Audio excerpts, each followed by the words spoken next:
Picture this: a small kingdom in the jungles of Southeast Asia, where the ruins of one of history's greatest empires still stand hidden beneath centuries of forest, where saffron-robed monks fill ancient temples at dawn, where a river runs backwards each rainy season, feeding an inland sea that supports thousands of floating villages, and where the warmth of a people who have survived unimaginable history somehow still shines through. Welcome to Cambodia, the sacred heart of Indochina, the country most travelers see for a weekend at Angkor Wat, and the ones who linger never forget. Welcome back, traveler. Today we're heading deep into Southeast Asia, to a country of roughly 17 million people, wedged between Thailand, Laos, and Vietnam. Cambodia. Once the heart of the mighty Khmer Empire that ruled much of the region for 600 years. Today, a country of quiet resilience, gentle warmth, and some of the most extraordinary temples ever built. If you love discovering hidden corners of the world like this, hit that subscribe button. Every week we take you somewhere most travelers fly over, but those who land never forget. So grab your tea, settle in, and let me take you on a journey through the sacred heart of Indochina.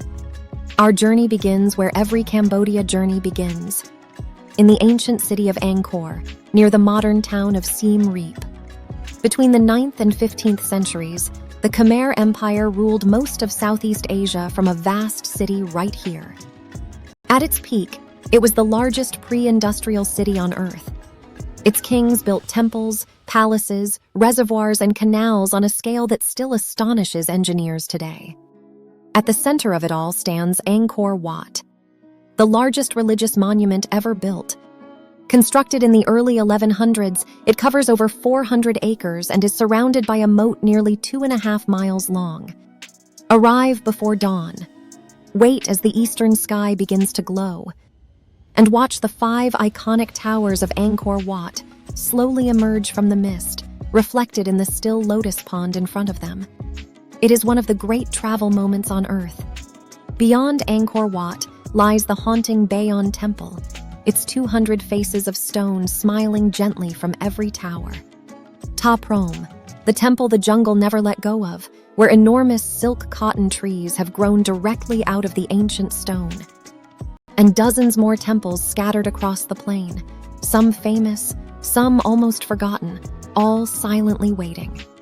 This is Angkor, and it's only the beginning. Fly south, and Cambodia's story deepens. In the capital, Phnom Penh. Phnom Penh sits at the confluence of 3 great rivers, the Mekong, the Tonle Sap, and the Basak. Once known as the Pearl of Asia, this city has lived through everything. French colonial rule, independence, golden years of jazz and cinema in the 1960s, and then the darkest chapter of Cambodian history under the Khmer Rouge in the 1970s. Today, Phnom Penh is very much alive again. The gleaming royal palace and its stunning silver pagoda gleam beside the river. Rooftop bars overlook the Mekong at sunset. Street food fills every corner. Boutique cafes serve Cambodian coffee to a new generation of young Khmer entrepreneurs. But no visit to Phnom Penh is complete without honoring the past. The Tuol Sleng Genocide Museum, once a school turned into an infamous prison during the Khmer Rouge regime, and the Krung Ek killing fields are among the most sobering places you will ever visit. They are essential. They tell the story of a country that lost nearly a quarter of its population in the 1970s.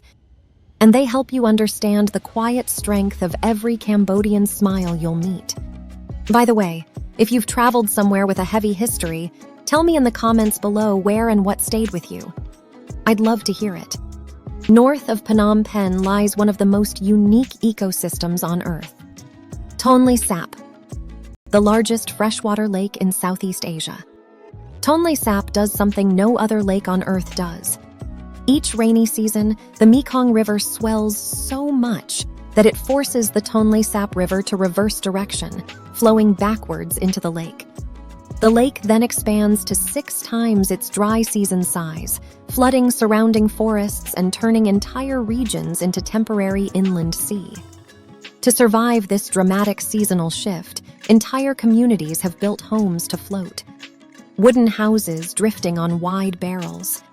Villages that rise and fall with the water. Schools, churches, mosques, temples, markets, gas stations, and workshops, all built on the water. Children paddle to school in small wooden canoes. Fishermen pull in the freshwater fish that have sustained Cambodian life for 1,000 years.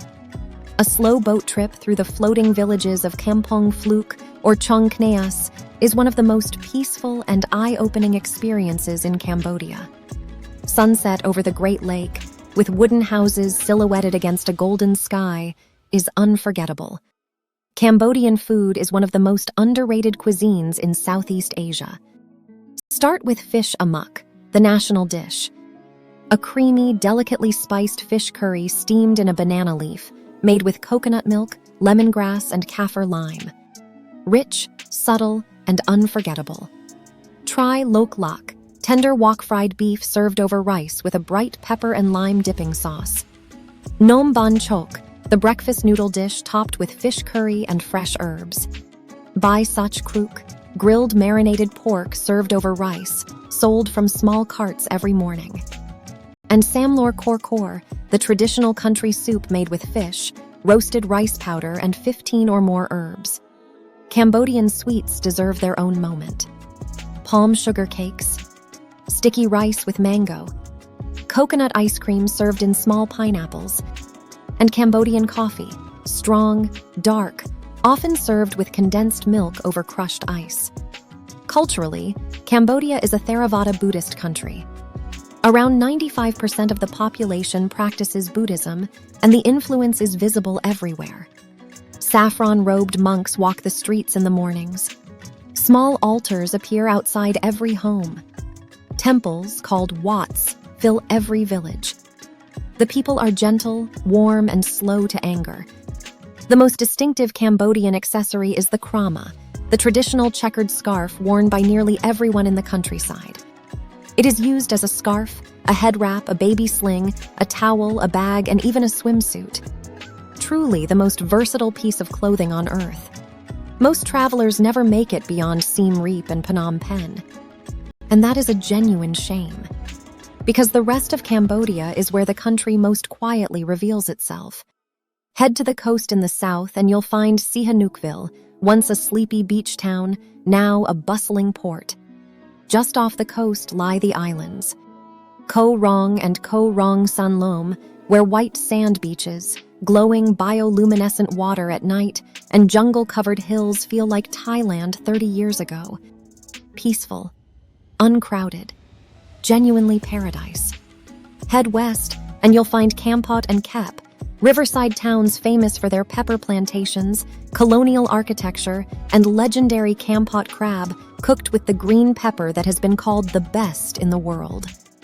Head north, and you'll find Battambang, Cambodia's second city, a place of French colonial charm, quiet countryside, and the iconic bamboo train. A homemade wooden platform on wheels that locals ride along old railway tracks through rice fields. Cambodia is small, but it hides worlds inside worlds. And that is Cambodia. A small kingdom with a giant heart. A country that has lived through empires and horrors and somehow keeps offering the world its quiet, gentle warmth. A place that stays with you long after you leave. If this gave you wanderlust, hit that subscribe button. Every week we take you to a new hidden corner of the world. The places most travelers fly over, but the ones who land here never forget. Next time, we're heading high into the Andes Mountains of South America. To a city perched 11,000 feet up in the sky, built by an empire that worshipped the sun. Where Spanish conquistadors layered their cathedrals directly on top of ancient Inca temples, and where the road to the greatest lost city on earth begins. Welcome to Cusco, Peru's sacred capital. Trust me, you don't want to miss it. In the meantime, drop a comment below. What's the one place on earth you're most dreaming of visiting? I read every single one. I'll see you there.